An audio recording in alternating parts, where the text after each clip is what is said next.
Oba, aqui é o Beto e hoje eu vou discutir um tema de chargeback. Mas antes da vinheta eu vou passar alguns serviços aqui, porque para quem ainda não acompanhou nenhum episódio desse podcast, eu sou Alberto Vasconcelos, sou autor do blog Vivendo e Empreendendo. No blog eu dou dicas de marketing digital para você que quer começar o seu negócio online, ou se você já tem. Sou da área de e-commerce há mais ou menos uns 5 anos e tento passar um pouco dessa experiência para quem principalmente quer transformar o seu negócio físico em um negócio virtual, mostrando que tudo pode ser simples, mas nada é tão fácil. Existe muito trabalho por trás de uma loja virtual, mas eu tento passar algumas dicas para essas pessoas que querem montar o seu negócio virtual e ainda não sabem por onde começar. Lá eu tenho algumas recomendações de cursos para quem quer começar o seu negócio online também, cursos que são cheios de conteúdo, pessoas renomadas no mercado e com um precinho bem bacana. Então acessa lá, é www.vivendoempreendendo.com.br, tá? Acessa também o nosso Instagram, é o @vivendoempreendendoreal. Lá você pode deixar suas dúvidas, ideias para conteúdo, e é assim, você colocando algumas ideias de conteúdo, eu posso colocar seu nome aqui e dizer que a ideia do conteúdo foi sua e a gente pode discutir num próximo episódio do podcast, tá bom? Então esses foram os recados do podcast. Vamos pro tema, porque o podcast hoje está cheio de dicas. Roda a vinheta.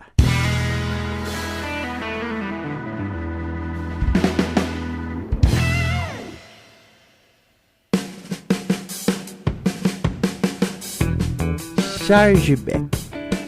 A primeira definição dada pelo Google e de fácil entendimento é essa: o chargeback é um cancelamento de compra online realizado através de cartão, débito ou crédito, que pode acontecer em virtude do não reconhecimento da compra pelo titular do cartão ou ainda pelo fato de a transação não obedecer às regulamentações previstas no contrato. A fonte que eu tirei desse texto, tá, se você colocar no Google chargeback, é a primeira definição que vai dar, é o E-Commerce Brasil. É um dos portais de e-commerce, um dos maiores portais de e-commerce do Brasil, tá? A vida do lojista fica muito mais difícil quando tal chargeback acontece. Você fica feliz pela venda, empacota, leva no correio, aguarda o dinheiro cair, você tá feliz e quando na verdade a operadora simplesmente estorna aquele valor. Sim, isso acontece muito nas lojas virtuais. O que a gente pode fazer para tentar diminuir casos de chargeback na sua loja virtual? Aqui eu vou deixar algumas dicas para tentar te ajudar. Primeiro que você pode fazer, você criar uma política dentro do seu site de análise de risco, tá? Você conhecendo os dados da sua empresa, seus clientes, tendo um tempo já de uso, ou você sabendo mais ou menos o nicho que você vai trabalhar, fica um pouco mais fácil, entre aspas, de encontrar os possíveis fraudadores no seu site. Por exemplo, o ticket médio te ajuda a saber se a pessoa pode ser um possível fraudador. Por exemplo, se o ticket médio da sua loja seja R$200 e é uma compra de R$1.500, a primeira vez que ela compra no seu site, é fraude? Ainda não dá para saber, mas dá para criar uma área, uma página de análise de risco em que você pode colocar essa pessoa lá. Um pouquinho mais para frente eu vou falar sobre isso. Dá uma seguradinha aí.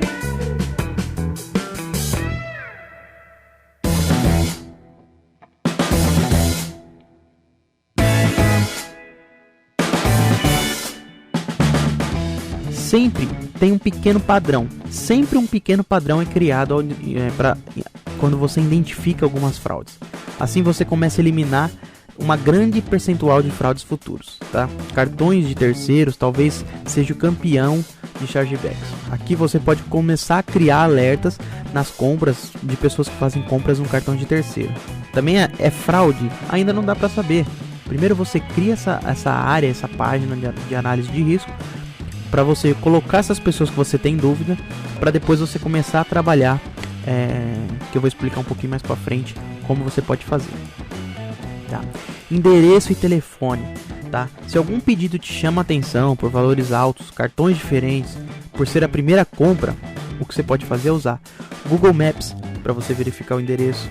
Verifica se você acha alguma residência no local, se bate com o DVD do telefone cadastrado. Às vezes o endereço, a pessoa cadastrou o endereço em São Paulo, o telefone que ela colocou no contato é um telefone de Minas Gerais, o cartão é da tia, ou não existe, é o cartão de uma outra pessoa, sem o sobrenome dela, enfim. Tem N jeitos de você começar a entender a filosofia dessas pessoas que fraudam na internet. Essas são algumas análises que você pode fazer antes de passar o pedido no meio desses pagamentos através do gestor do seu gateway.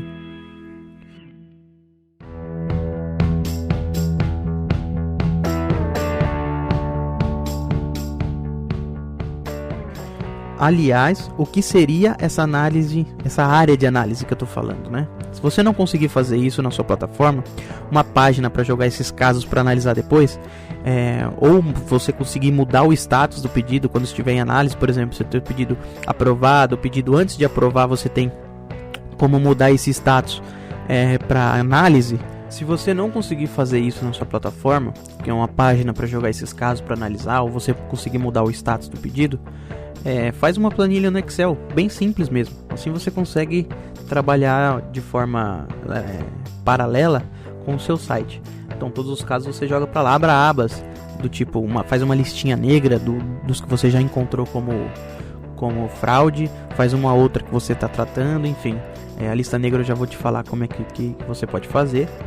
Então você leva os cadastros lá, tanto da lista negra, de pedidos que você está guardando, e quando você precisar de procurar algo, use o localizador do Excel, simples assim, tá? A lista negra que eu acabei de falar é uma dica muito importante, é uma criação de lista negra. O que consiste isso? Você já achou, você já tem o fraudador, você já tem o CPF, você já tem o e-mail, CEP, cartões, tudo que já foi usado. Você joga todos esses dados para uma lista negra, para um Excel, para uma planilha, tá? Toda vez que você tiver alguma dúvida de alguém, primeiro você dá uma localizada lá. Talvez, se essa pessoa já esteja lá, ou o CEP já foi usado, ou o nome, o sobrenome, às vezes não quer dizer, às vezes pode ser que seja parecido e tal, mas é uma grande chance, é uma porcentagem ali que você tem grande de ser um mesmo fraudador com outro nome, com o mesmo endereço, com o mesmo telefone, enfim. Você jogando esses dados lá, você consegue analisar dessa forma. Fica mais fácil de encontrar esses fraudadores aí. Infelizmente a planilha acaba ficando bem grande. Tá, beleza. Coletei os dados. Agora fiquei em dúvida em alguns casos. O que eu posso fazer agora para descobrir se a pessoa é ou não uma fraude? Usa o telefone. Liga para as pessoas. Não tem segredo. Liga, se identifica. Faça perguntas referentes à compra que você teve na loja. Faça perguntas referentes o pedido da loja. Não tem segredo, não tem problema. Todo mundo faz isso. Se você se sentir seguro com as respostas, pode passar o pedido, tá? O que você pode perguntar? Pergunta o nome direitinho. Pergunta se a pessoa fez a compra no seu site. Pergunta sobre que tipo de cartão que ela usou. Se tem como ela falar os últimos 4 dígitos do cartão, porque é isso que fica lá. A única coisa que você consegue ver como lojista são os últimos 4 números do cartão. Então pergunta para ela, faz ela confirmar alguns dados, que diz que isso é para a segurança dela também, dos clientes. E se ela não quiser passar os dados, aí fica entre você querer passar ou não.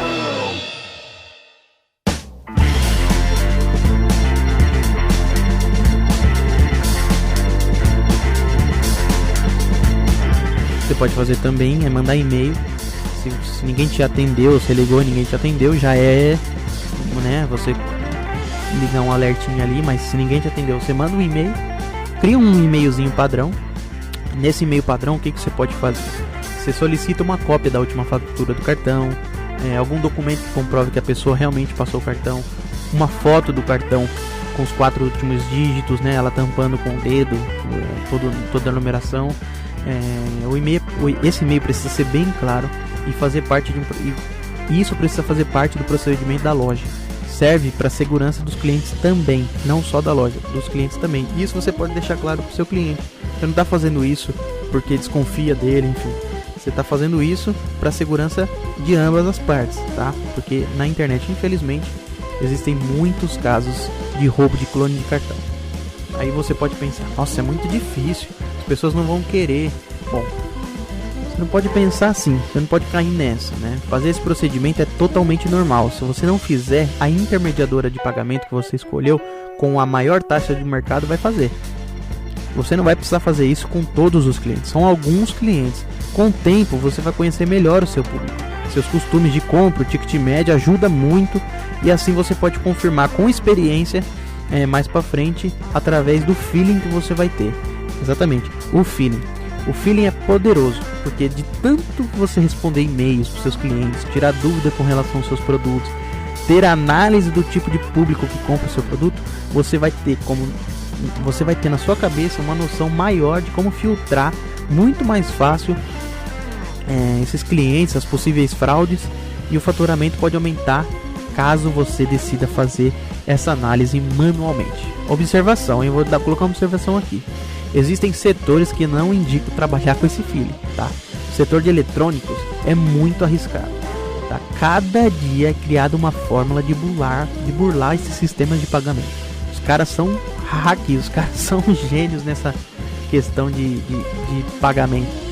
Se o ticket médio for muito alto também da sua loja, não aconselho também, porque tem um risco muito grande também. Uma pancada de uma venda que você passou, porque assim, você fazer manualmente, isso não quer dizer que 100% dos seus pedidos vão dar certo. A pessoa também pode te mandar uma cópia de uma fatura que ela mesmo digitalizou e mudou e fraudou a própria cópia da fatura no e-mail. Você achou que estava tudo certo. Acredite em mim, eu já passei muito tempo verificando cópia de fatura.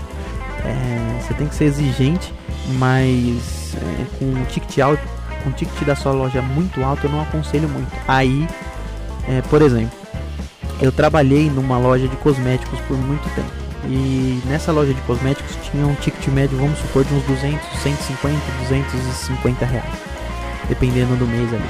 Só que eu tinha shampoos e condicionadores que custavam, vamos supor, 600, 700 reais um. E numa compra de uma pessoa que comprava com cartão de terceiros, tinha um telefone que era meio suspeito, que não atendia, comprava 2, 3 shampoos dessa marca, 2 condicionadores, e era a primeira compra dela. Você mandava e-mail, ela não respondia, ligava, ninguém atendia. Aí não tem jeito, aí eu não passava o pedido, eu não me arriscava, porque a gente fazia manualmente, porque justamente a gente usando um sistema antifraude, a gente pagava por isso, e toda análise a gente paga, né?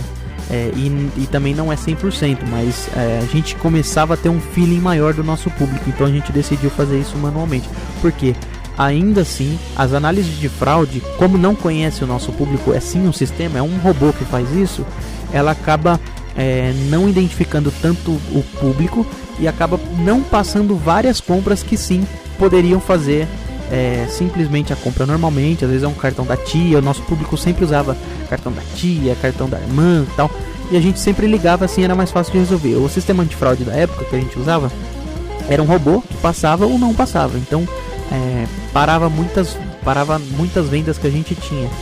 Então, pra gente não compensava muito ter análise de fraude, a gente começou a fazer manualmente. O faturamento deu uma aumentada.